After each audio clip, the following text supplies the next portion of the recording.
Isn't it time to get away, to jump in, to tee up, to get out and explore, to stay in and indulge, to feel the inspiration of wide open spaces? Whenever you're ready for a getaway,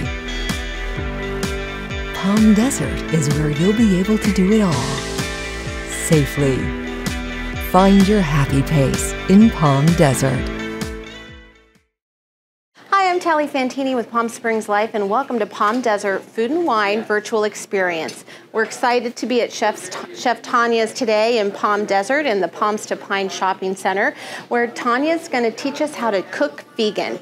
If you have questions, please put them in the chat and we'll answer as we go. We do want to let everyone know that tickets are now on sale for the in-person Palm Desert Food and Wine event at palmdesertfoodandwine.com. Without further ado, let's go ahead and get started. Hi, I'm Chef Tanya, and you're in my kitchen, and we're preparing some of my favorite time of the year food. It's All Hallows Eve.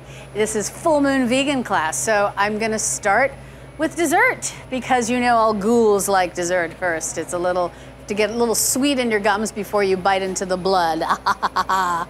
Well, actually, you know, being vegan, it's a little funny to make fun with these names, but it is making fun. And so, you know, usually every day most people are just doing it normally, but we're gonna make it fun today and just have a little, you know, blood and guts as we talk today. Yeah, a little scary for the ghouls. And to keep the good spirits in, of course. The good spirits are gonna go down and settle well. So I'm gonna start with dessert, and we're gonna do the roadkill cobbler. And you know, you're driving down the street sometimes, roadkill, and you're gonna think of cobbler now instead of something bad. This is gonna be fun. So we're taking apples. The recipe calls for 6 each Granny Smith. Those are about a medium-sized apple. Didn't have them. We got these little galas, so I did about 2 per. So if you see something that doesn't look as green as a Granny Smith, you're right. And this is sometimes little tests I do just to see if that doesn't look like a Granny Smith. You're right. But these are cut, and I'll show you how I cut them. Simply, so I'm going to follow my directions, because sometimes, and it's helpful when I have classes with people in them, because they remind me of things that I don't follow the recipe sometimes, and I want to do that for you because it's easier and more makes sense. So now the oven is preheated to 350. The oven in the magical kitchen over there is heating up right as we speak. So you want things to go in a nice warm oven to crisp things right and start the process right. You don't have to wait so long as well. So we're going to start with the apples. And it says core and slice apples into 1/4-inch slices and place in bowl. Well, I've got most of them already pre-done. You might have done this at home. If you haven't yet, or were wondering if you even did it right, I like to keep the skins on if you don't, because they're organic, and why waste it? They're good, and they'll bake off. You won't notice it, and it's simple that way. It's easier that way. And my job in teaching cooking is to make it simple, like quick and easy. So you want to have something delicious, but you want to have it quick and easy. So you don't have to give that up and spend hours and doing things. I like to do that sometimes, but I think everybody else might just want a little quick and easy version. So here's the apple. I'm going to slice it in half. There's the seeds. Slice it in 1/4 again. And then to core it, I'm just going to do a nice little slice through it and pretty much core it that way. So you see. And now notice I assume the cat claw position when I cut my apples or anything round like an onion, and we'll do some of those next. But the cat claw, and I do like cats. I do a lot of work with the Palm Springs Animal Shelter. You should too, volunteer. Okay, got that plug in. And then, you're not gonna do this and go, ah. So if you happen to miss, you're just going off your knuckle. And do it slowly and carefully. And then the little 1/4-inch slices. If you ever need a measurement tool, you go, how big is a 1/4-inch? What is that? What does that really look like? Well, just remember the middle of the bone, the first knuckle, that's the word, of your thumb to the tip of your thumb is about 1 inch. So 1/4-inch, it's about 1/4 of that. I did really well in math in school too, if you're wondering. 1, 2, 3, 4, 5. Thank goodness for fingers. Okay, so apples in a bowl, okay? Then the next thing, add cherries and lemon juice and toss well. And cherries and lemon juice and toss well. Well, we also talked about zest in this recipe, and we're gonna add that now too. Little microplane zesters, kind of fun. Just roll your lemon around. It gives it a nice little zest flavor. And you know, we're in the desert, and soon, you can do this all year, this recipe, because it's easy to get apples, but they're freshest right about now. You're gonna get lots of apples. And then what do we have in the desert here? If you're in the desert, if you're not, come visit, because I know you could be anywhere now. Zooming in. But citrus, we have citrus everywhere. Orange would be awesome in here too, just that little bit of extra flavor. And you know, when I cook black beans, I know off topic, but it's okay. I do a little bit of orange zest right at the end when the beans are done. You just simmer them and then throw in a little orange zest, and it's like, what is that? And it's good.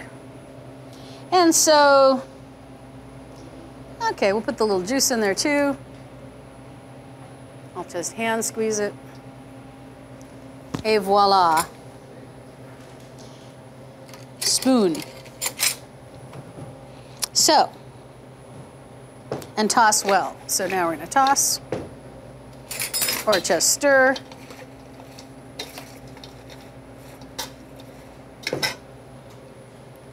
Oh, cherries.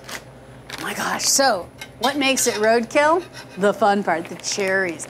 And you know, if you've got kids at home, so here are some dark sweet cherries. If you have kids at home, it's really fun to do it with kids because they can get their hands in there, have them wash their hands first, and then squeeze in. And so you're gonna get now all the kind of, the blood's gonna happen here, folks. And you can go in and kind of with these kids and squeeze those cherries.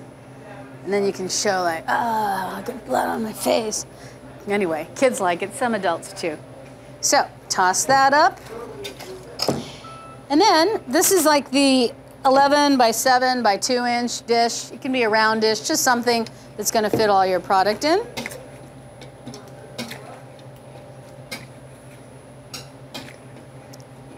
Tanya, yes. Do you have to grease that pan? I'm not greasing the pan. So this is just, no need to grease because this is very liquid and it's not gonna, nothing's gonna stick. And as we cook, it's going to release more liquid. And some of it will be absorbed with the crust as it starts to evaporate out, with our little crumbly crust coming up next. So, apples. And organic apples, yeah, why not? I hear all the pesticides in the apples that are not organic are right by that stem piece too, so try to get organic if you can. It's getting so easy now to find organic, and sometimes, you know, the price isn't bad either. And as you notice, because people have been buying it, get all that little last bit of blood in there.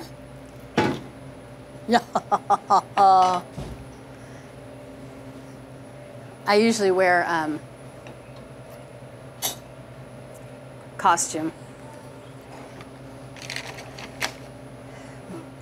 But I thought you wouldn't take me seriously if I did that. So here we go. So aside from chopping the apples, this recipe is so easy. And chopping's pretty easy too. And once you learn the technique, again, practice the cat claw method, holding when you cut with the fingertips down and the knuckles up. All right, so 1.5 cups of organic unbleached flour right in the bowl. Thank you. 1/2 cup of rolled oats, organic rolled oats, yum.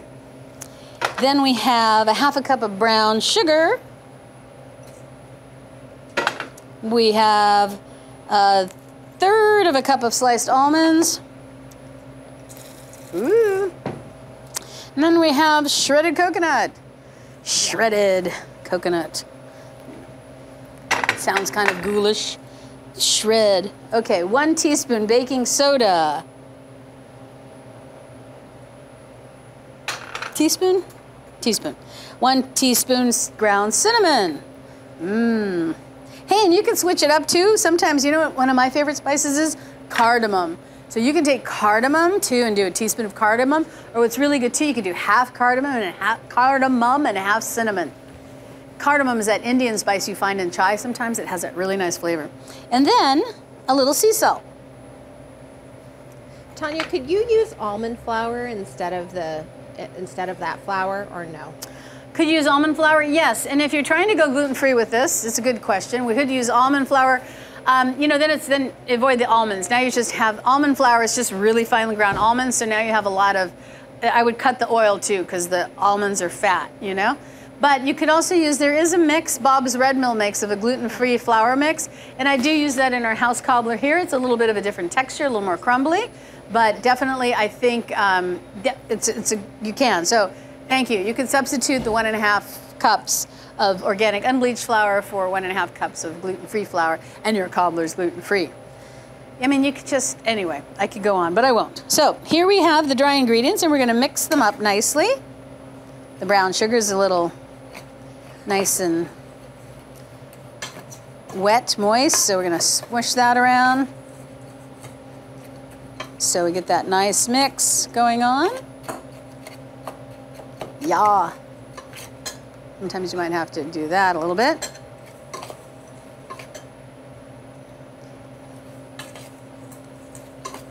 So there you go. Easy peasy. Okay, how easy was that? And then you're going to take another little bowl, and we're going to add the liquid ingredients together. And that's 1/2 cup of sunflower oil. And if you want less oil, you can use less. There's just no fat anywhere in the product. So 1/4 cup of coconut oil. I like to mix it. The coconut oil I use organic. You can use regular coconut oil and have a coconut essence. If you use organic refined coconut oil, it won't taste like coconut, so you won't have any of that coconut flavor. If you don't like coconut in the mix, you could just leave it out too. So there you go. So a couple ways to do it. I just like the texture it creates with having a little bit of the mix. And 1 tablespoon of vanilla. Oops, sorry, 1/4 cup of maple syrup. Blah. And the vanilla.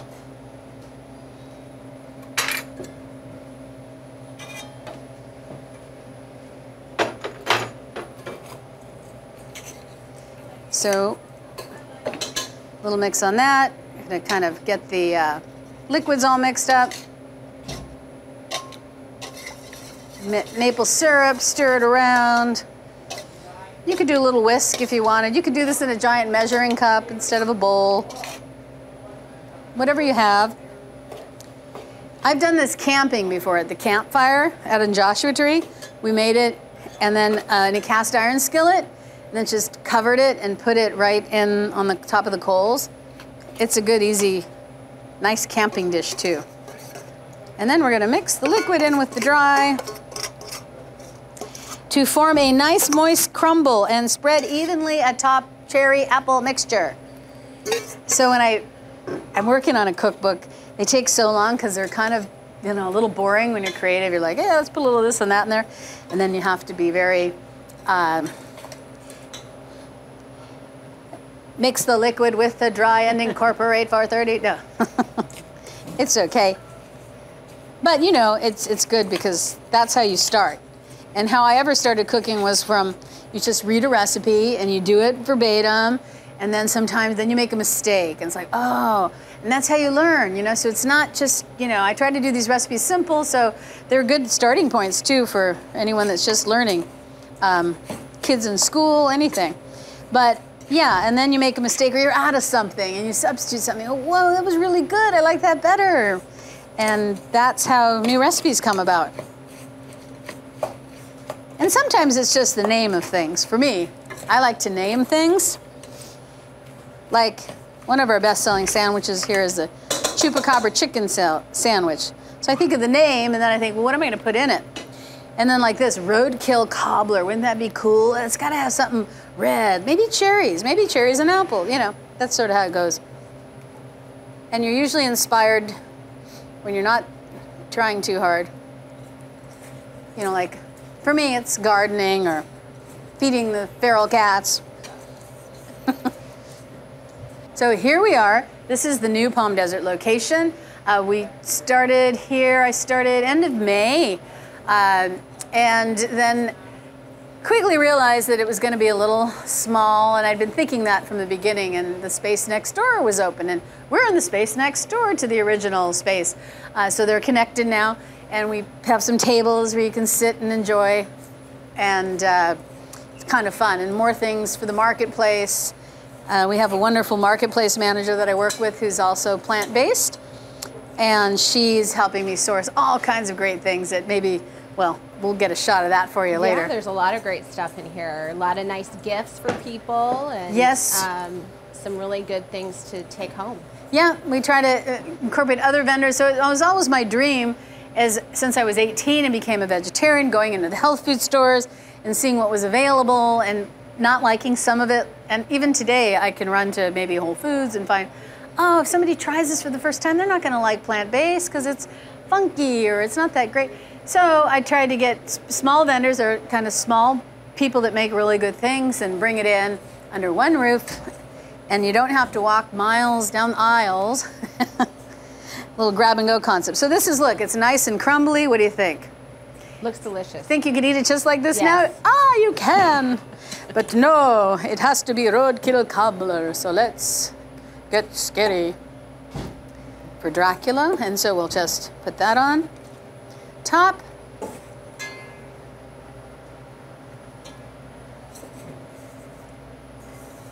Spread it around. And et voila.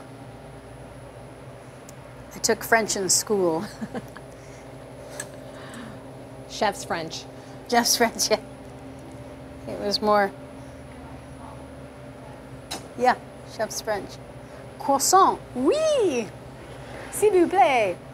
All right, and there it is. I'm gonna take this back now and put it in the oven, and we'll bring it out when it's done so you can see it.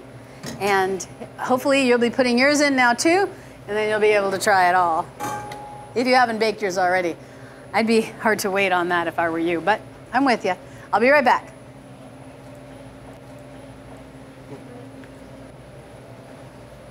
Okay, it's in the oven. I'll get my, for the next recipe, we'll get ready.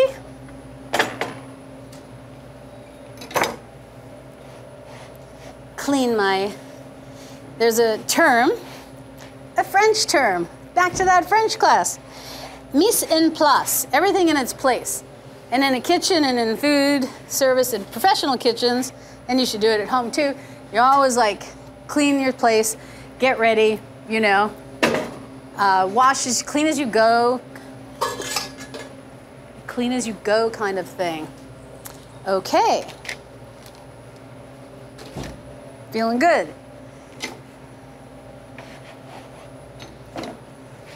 Ready. And next we're going to do my favorite, Transylvanian goulash. Repeat after me. Transylvanian goulash. And then you say to your guests, what would you like to eat for dinner?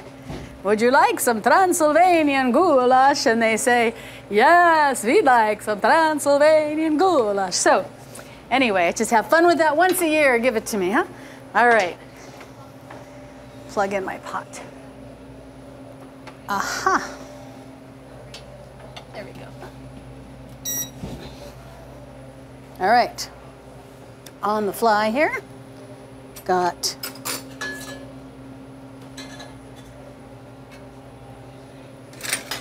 so, next recipe. You got it? So, vegetable oil. Get all my little things ready. And I'm going to do a little chopping with you today.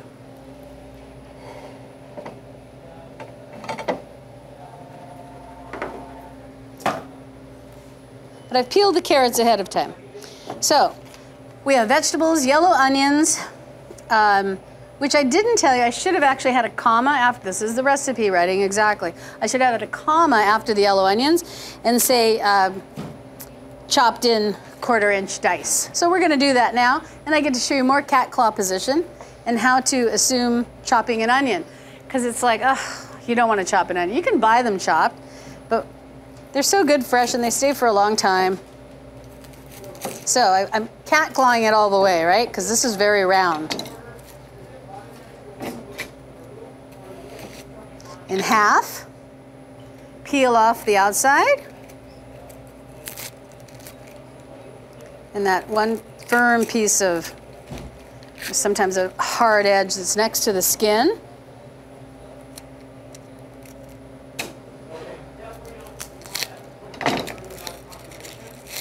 Tanya, what's the difference between using a yellow onion or white onion or red onion? The color. That's it? No. The difference between, well, there's a little flavor variation too, but the color is, and you know, and onions vary too, time of year with flavor. You know, they're storing sugars. So it's sometimes, if you've ever noticed, they're spicier than other times. Your eyes burn more and sometimes not as much. Oh, let's see what happens today. Maybe I should have chopped them first. Be crying. Vampires don't cry, so I gotta suck this one up if I do. But these Spanish brown onions go a long way, or yellow brown. Sometimes they're called brown onions, yellow onions.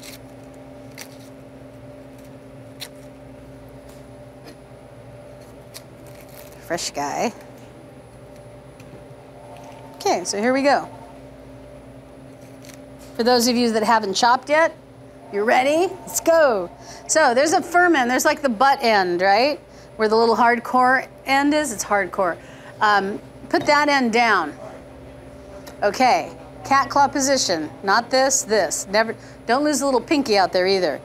And I'm gonna go down. So I'm gonna do my 1/4 inch right about now, the slices. So I'm going through, but I'm not going all the way to the butt through. I'm going almost to the bottom, almost to that little core end. Now, you know, it's getting small, right? I'm losing it here. What am I gonna do? How do I avoid that? Turn it around, hold the big end. Super easy. Okay. And then a couple more little slices, almost through. Now, so it's this way. Now I'm gonna turn it on its flat side. Now it gets easy. And then just simply, again, not all the way through, just leaving that end piece to hold it together. Because how many times have you been chopping an onion and you find yourself like chasing it around the board and bringing it back in because you've got all these slices? Now it's all in one little piece, and then simply, and the fatter you do the slices. Yeah. And so now, yes, I do get to the bottom, and you know, I can just cut around a little bit. Just keep your safety in mind. And then, you know, the more you do this, the easier it gets. I'm going to use this little bowl for my trash.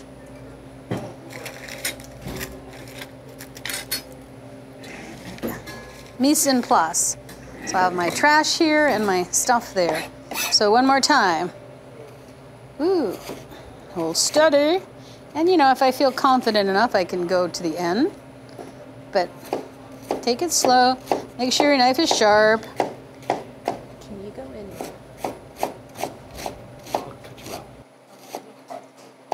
Right? Boom, bada bing, bada bing.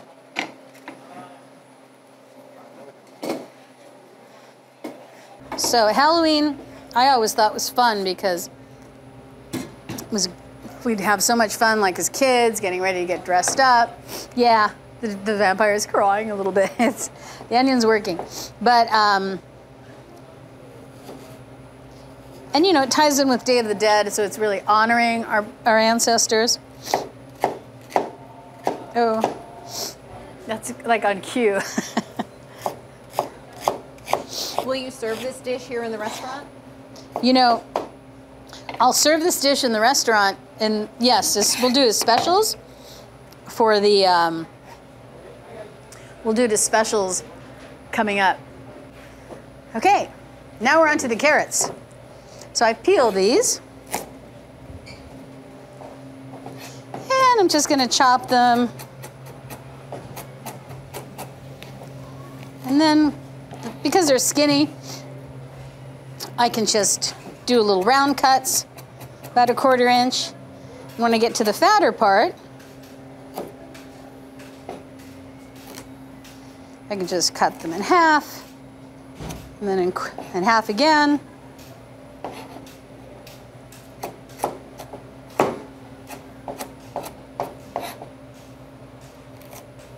And if you have fatter carrots, you can cut them in more slices. Just any chance you get, keep the flat end down when you chop.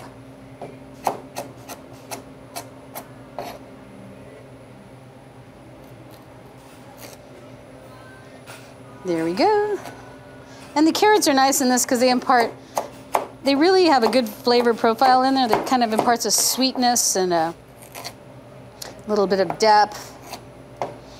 Root vegetables usually do that.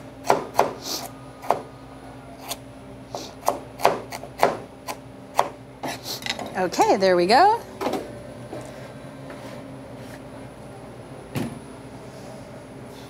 Red bell pepper.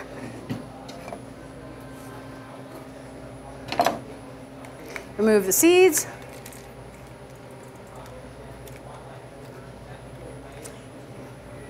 They smell so good. And again, I'm not a fan of the green ones, you know, but these have so much more flavor. And the green ones are just not ripe.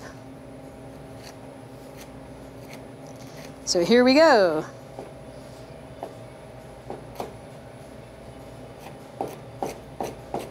And again, another 1/4 inch. Keep them a little small. You might miss a couple, might be a 1/2 inch. But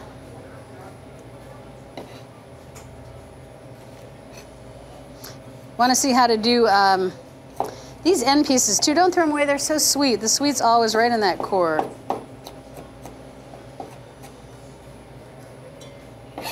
So, want to see how to do brunoise? This is a little side trick.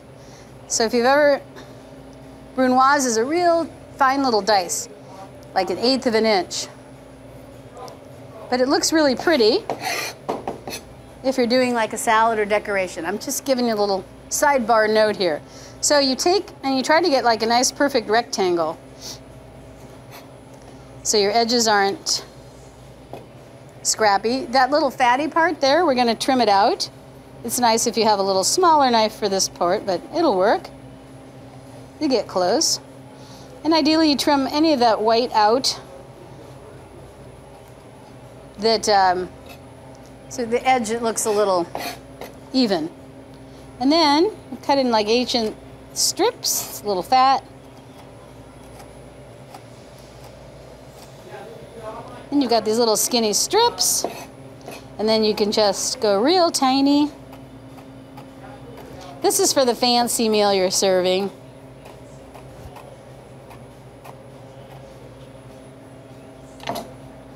And then what you have is like, so you're decorating the plate, you just drop them down. See how cute they look when they're all square? Yeah.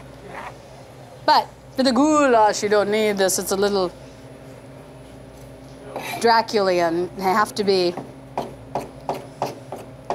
kind of ripped up, like someone just took a bite out of your heart. We're feeling the onion over here. You are? I'm over it now. The onion was a little sad today, but we got through it.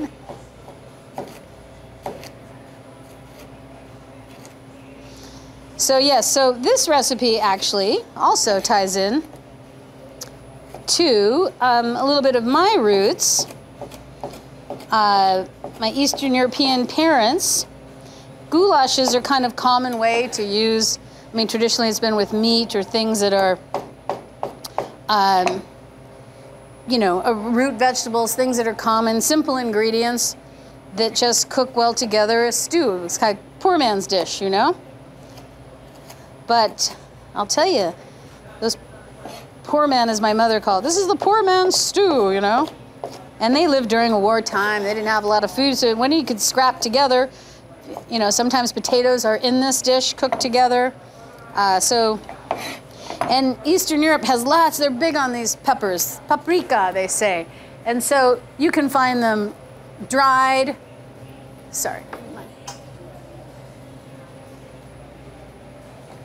and the ground dried peppers and especially some of the soil in certain places they grow and are so wonderful and rich that impart such a good flavor into the pepper. And then they dry it. You get the dried peppers, ground paprika, dried paprika. So that is what's going to go in this dish too. And so we've got everything chopped we needed to.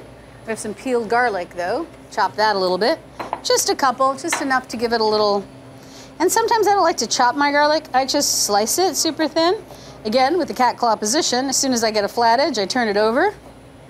And you know, it's not going to be offensive. It's going to dissipate.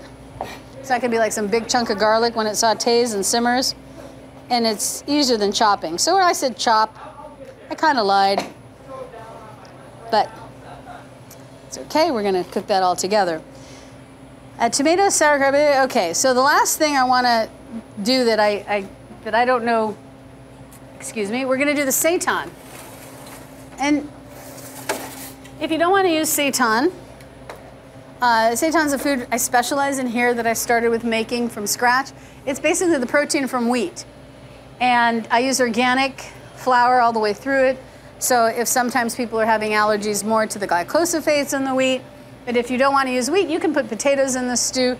You can take tofu, take just some firm tofu, throw it in the freezer, the whole block, let it freeze, then defrost it. It'll get a whole different texture. You could rip it up and then throw it in here as well if you wanted to substitute for the wheat.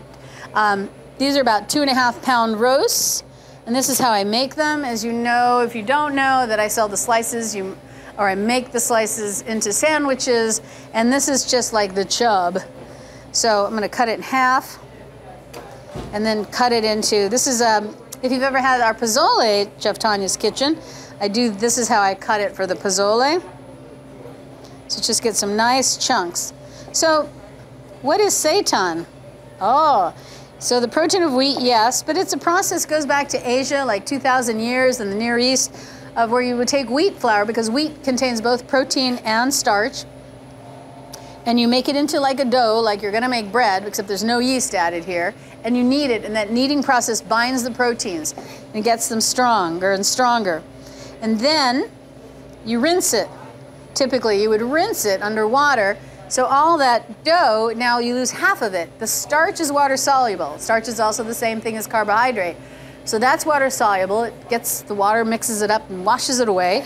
And it's like a cloudy water mix, and it rinses, and you're left just with this stretchy mass of protein. And then that gets simmered or steamed, and then you get this texture. And I roll mine up, and you get like a roast. And then the other holidays coming up next after this, where I'll be doing a lot of roasts for holiday dinners and such. Get ready for some fun this year.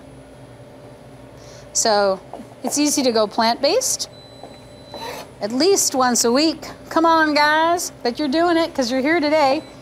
So you can have your blood and guts if you want. Just do it this way.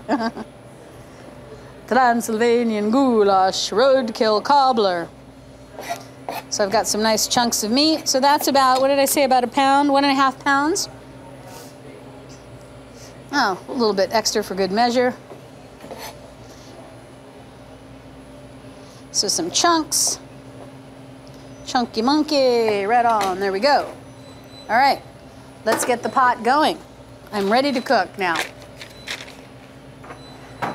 Sauerkraut is ready. Sauerkraut's a good part of this recipe. So we're gonna go.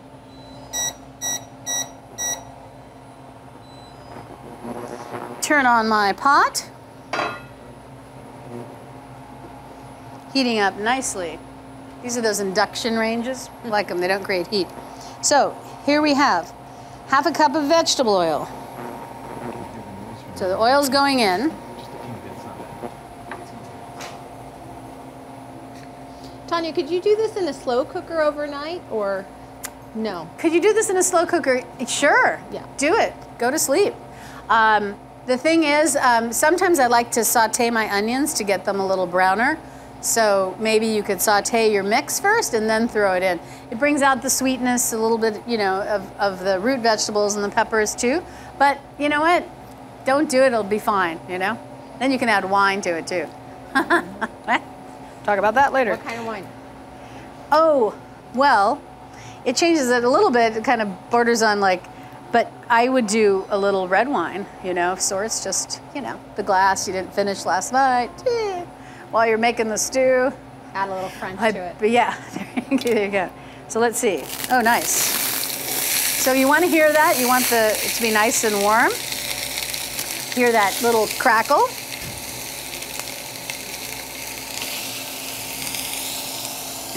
Add onion, salt, and pepper. So I like to add, that's the other thing too. So you asked about the slow cooker. There's something with the paprika when we add it too that we want to, like in Indian cooking with the spices and the little bit of oil, that it brings out the flavor. It'll still work, but there's little nuances that you might not get that way, but I would do it, as opposed to not doing it, I would do it in a slow cooker, you know? So here's a little salt, pepper,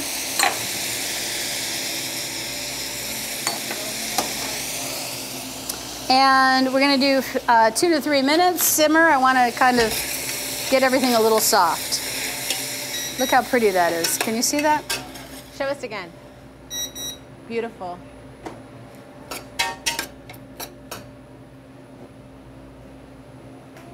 Good. Sensitive little guy when it comes off. So there we have goulash, and goulash, again, if you're not sure how many onions to do, it says 2 and you only have 1, do 3, because the more onions, the better. You know, it really gives some flavor to this stew. Okay. And we'll go up to 7. So the next part is this cooks down just a little bit to lightly brown. We're gonna add the paprika. And the paprika, I'm gonna to release the flavor, like 1 minute, and then I'm gonna dump everything else in. The tomato, sauerkraut, bay leaves, and water to cover. Water is just gonna be to cover.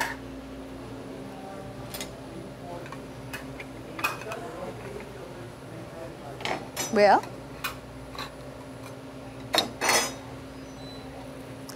I have organic chopped stewed tomatoes, some sauerkraut.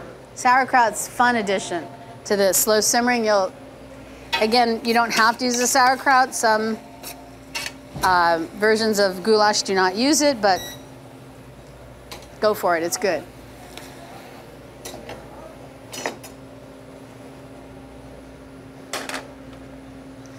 Paprika, bay leaf, seitan, cooking down. And while that's simmering for a minute, I'm going to get my jar of water to cover. Stage right. Woo! All right. It's looking good. Again, we're looking for to lightly brown. It's starting to lightly brown. Looks delicious. Smells amazing. Yes, too bad we all can't smell it together, but if you're at home doing it, you know what I'm talking about, right? This is good. So, next, the paprika. It's a lot of paprika, right? Sometimes use a tablespoon or 2. No, don't be shy with this. And if you can get the Hungarian paprika, that's always nice because, you know, it's usually fresh and you know it's coming from the source. Those soils are good. I have family in Serbia, and if you can get those peppers, you could just eat them all day raw. They look as good as the ones here, but the taste, there's just something, that soil so rich. It's small farmers doing it too for years. So this is paprika from Transylvania. Okay, enough. So just to get the flavors come out.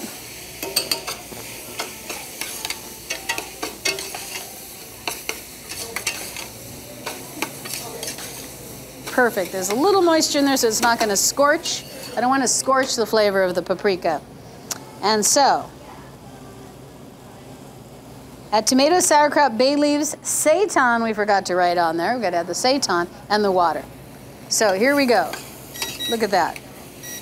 Looks good. Incredible. Little sauerkraut. Tomatoes.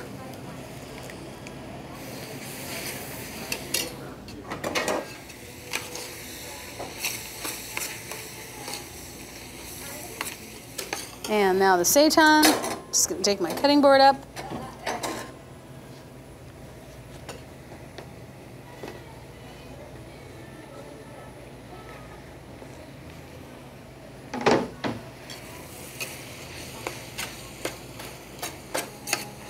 So now I've got my meaty chunks in there. See that? You could eat that now too, just about. Anyway, we'll continue to cover with water.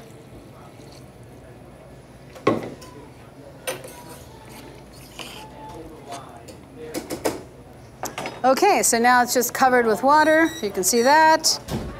Looks good. Add my bay leaves.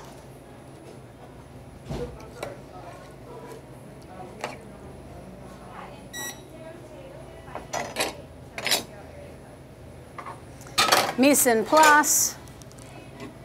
So how long are we going to cook this for, Tanya? So this now is going to cook for about 20 minutes, stirring occasionally. All right. The apple cobbler should be coming out of the oven shortly, I think. We're waiting on that. And then I have a little bonus I want to share with you.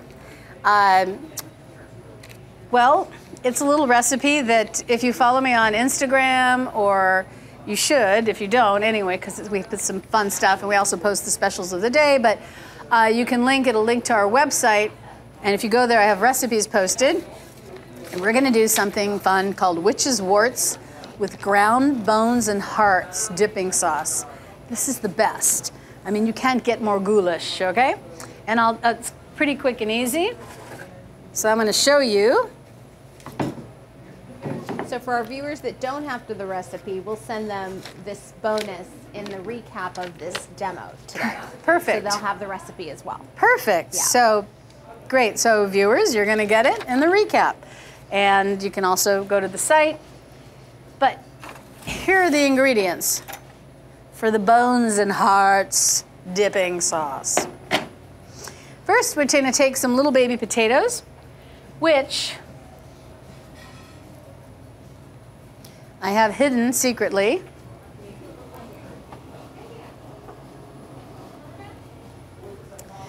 And we toss them in a little olive oil and coarse salt and roast them slowly so they get nice and wrinkled. The longer you roast them slowly, the more wrinkly they get. Don't worry, I said an hour and a half on the recipe. If you just do an hour, they'll be fine, they'll be done. And they start to wrinkle up enough. They'll just get more wrinkly the longer you keep it. But that wonderful sauce is also known as a romesco sauce, and it starts with some hearts.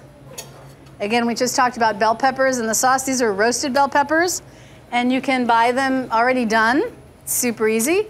So if you have people come over, like you just get a couple bags of these potatoes, toss them in olive oil, throw some salt on them. That coarse salt's great because when it's done, it kind of softens the salt and a little crunchy salt. And you know, salt at this time of year is very important because it keeps the vampires away. So if you're a little concerned about your sodium, you can reduce. But if you don't know what to do, just do it because you don't want any vampires. It goes with the garlic that goes in it too. So, again, just some peppers from the market already roasted. These hearts. So, some nice hearts. We've got the blanched almonds, roasted. So the blanched almonds, like we used in the cobbler, just toast them. You can do them on a pan or just in the oven, like while your potatoes are cooking. Throw those in for a minute, but they should be cool before you put them in. So everything's cool. Got the almonds, it's cool, man. Mint leaves, a few. If you don't have mint leaves, don't worry about it. 1/4 cup. 1 each garlic clove. You know, this is a giant one. That's okay. If I'm not, this is a pretty heavy duty blender. So probably eat it up, but if not, at home, if you have a smaller one, just cut it up a little bit because the blender will dissolve it. And then 1/2 teaspoon smoked red paprika. I think she thought I said 1/2 cup. So we're gonna Put it all Not in. that much. We do like it. We can put a little extra in there. Oh. So about a half a teaspoon smoked. Smoked has a, actually, this is smoked paprika. This is not in the goulash. The goulash, but you could add a little smoked paprika for difference, half and half it or something. Give it a little smoky essence. Not needed, but it'll be good. So there's a little smoked in this, and a little sea salt. Whoa. And 2 tablespoons of olive oil. Olive oil. That's coming up. So I'm going to grab the oil. I'm going to put it in the blender, and you'll see how easy. So that's it. We're just going to puree it. Was that a hard sauce? It's good. You got protein from the almonds. You got this nice flavor. You can use it on pasta, sauces, for anything. Throw it in a sandwich. Put it in between some sliced seitan. And it is S-E-I-T-A-N, not the other word. Actually, the word seitan goes back to, it started in China, but it got to Japan. And the Japanese say suitan. So it was known, I don't know what the Chinese word was for it, but it was the gluten, this process I told you about, the wheat, and then it goes in. And then the Japanese started simmering it in like a broth they call their dashi. And then it became suitan. It has a very inflection, like a high inflection. I lived in Japan for a year, and I would ask the Japanese people, do you know seitan? I heard it, because I came knowing about it. And they would look at me like, absolutely not. But if you knew somebody from before World War II, the grandmothers, they said, oh, finally I got it. Oh, suitan, suitan. So it was totally sounding different than seitan. So then we figured it out. So, but it kind of had disappeared from the Japanese cuisine. You'll find it more in shojin rori, which is the Japanese temple food, the Buddhist temple food that's all plant-based. And this is simmering nicely. Pump that up a little bit. And I'm gonna go get a little olive oil. We're gonna puree this, and you'll see how easy that is. But look how delicious that looks. Yum. Looks so yum. So you've got a little extra. You have to have some witch's warts. I mean, who doesn't want a wart to dip in some bones and heart sauce? Be right back.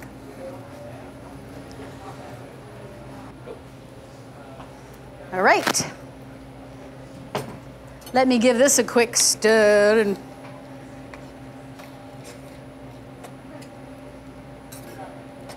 so it's going to start to cook down and get a little thicker. And here,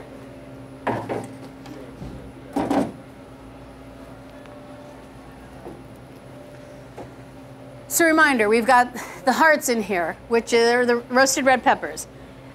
We've got some mint leaves. You could eliminate that if you don't have mint. You could do a little basil if you wanted to. Try something else. Blanched almonds, the bones of it all. A little garlic, some smoked red paprika, salt, and a little bit of olive oil. Actually, I used a little sunflower oil because that's what I had here, which I like a lot too. Okay, ready? So you're blending right now. You're off camera. A little. You're blending.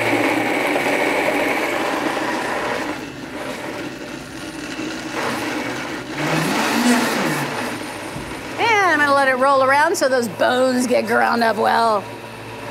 I like to eat my bones ground. Okay. And then you're gonna get this awesome colored sauce and these little roasted potatoes with that chunky salt. It's just good. Can I step in and push? All right. How hard was that? No. Quick sauce. You guys can do this at home. Oh wait, you are. Okay. Can you pull that dish closer to you, Tanya? Yeah. There you go. Should I say it again? Yeah. Okay. So as you see, these are the nice little roasted potatoes that look like warts, but with that salt gets soft and nice on there. The romesco, that beautiful color, just, you know, bones and hearts. That's what you get. It's pretty good. And it'll thicken up too. It's a little looser but the almonds will start to absorb some of the liquid. And that's a quick sauce. Use the sauce on everything else. You all should have, here's my rule, and I always said it in the first cookbook, have dressings and sauces around. Because then you can have your little rice cooker going and steam some rice, get some veggies, even if just steamed veggies, as boring as it sounds, not with a good sauce, because if you have a good organic vegetable, then you really taste the flavor, and it adds a nice, you know, substrate, a nice texture. So that would be my advice. Start with dressings and sauces. How easy is that one to have around, you know? And how easy is it to throw some potatoes in the oven while you're waiting for some guests to come, and you know, have a sauce already made. Just a couple little toothpicks, dip, and go.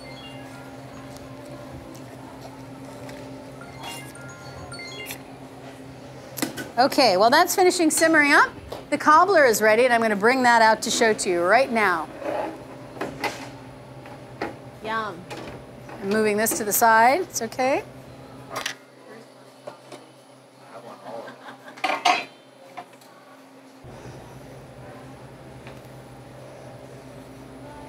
Roadkill cobbler. Ooh. So now this is hot. You know, it's best when it softens a little bit and gets a little cool, or at least warm before you serve it. And then all of this will be looking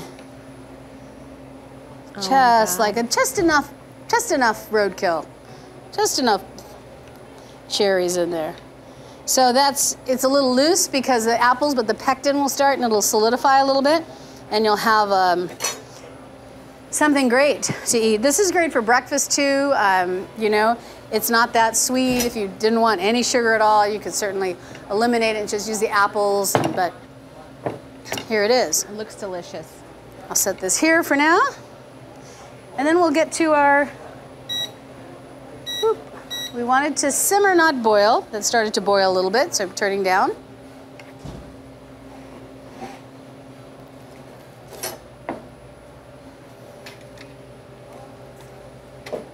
And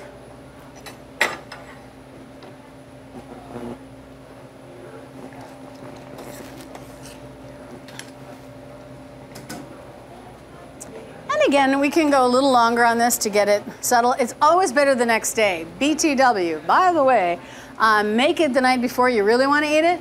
And that's another test or another thing why maybe you would like to use the slow cooker, because that's slow flavor. So maybe you just saute the onions and paprika and then dump it all in there and forget about it, because that's slow and over time brings all those flavors, marinates it well together.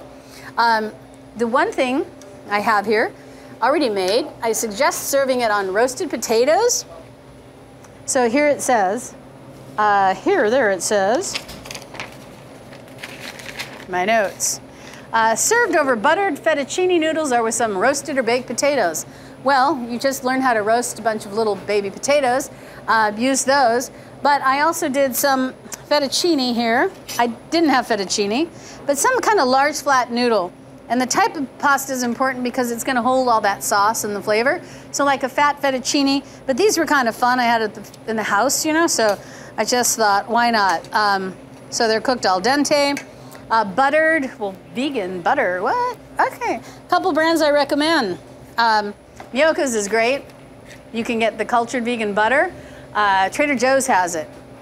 Whole Foods has it. Ralph's has it. Everybody has it now. It's going, vegan's going mainstream, yahoo! You know, I've been preaching since I was weird as a kid. And then by the time I started my first restaurant in 1990, you know, and then Native Foods was 94, you know, they just said, come on, you better add a little chicken or fish or you're not gonna make it. I said, but then people won't try something different. And if it's good, why do you care, you know? And if it's better for yourself, for the planet, for the animals, you know? I was an animal kid, I'll give you that. And so that kind of, it's so easy. And if it's good, we'll make this story fun. Another brand I've liked a lot, recently I got it at Whole Foods, is Milkademia Buttery Spread. I like the way it's flavored. Both of these do not contain palm oil, which is very important to me for the devastation of the rainforest. You know, and they hurt baby elephants. They don't want anybody else touching that forest, so they want that palm all to themselves, so we don't need it. So if you're gonna have a little butter, otherwise it's fine with just a little olive oil and a little salt. And again, remember, these are salted versions. I think hint of salt. This has a little more salt. Again, if you're going for that Dracula effect, a little more salt is good. And so I'm gonna turn this off now, just because we're getting to the end of our show, our time together. I'm gonna grab a plate off the display rack. I don't have a plate.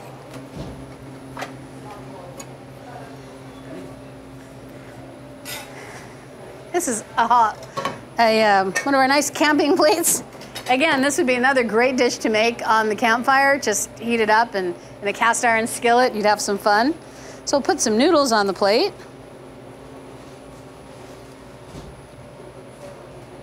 Try to create a little well in the center there for some stuff to, for some goulash, Transylvanian goulash to go down.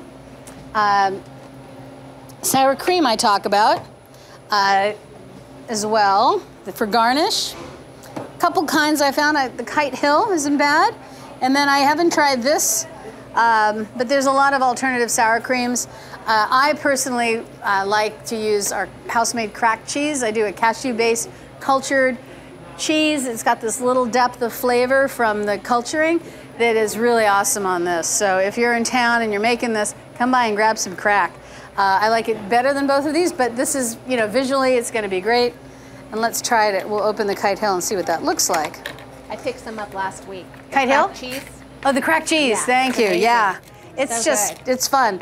For those of you that have had our hippie sandwich, you've probably tried it there. But you know what? This is a good commercial brand available wherever you may be. And now we're going to take a little, also going to get a little fresh dill ready. And just chopping a little fresh dill. One of the most underused spice herbs, I think, in the States. I mean, if you go to, I was in Russia once, and you go there and the dill, you know, because they make pickles and stuff. You buy dill like, it's like horsetails full. People come walking out of the market, dill.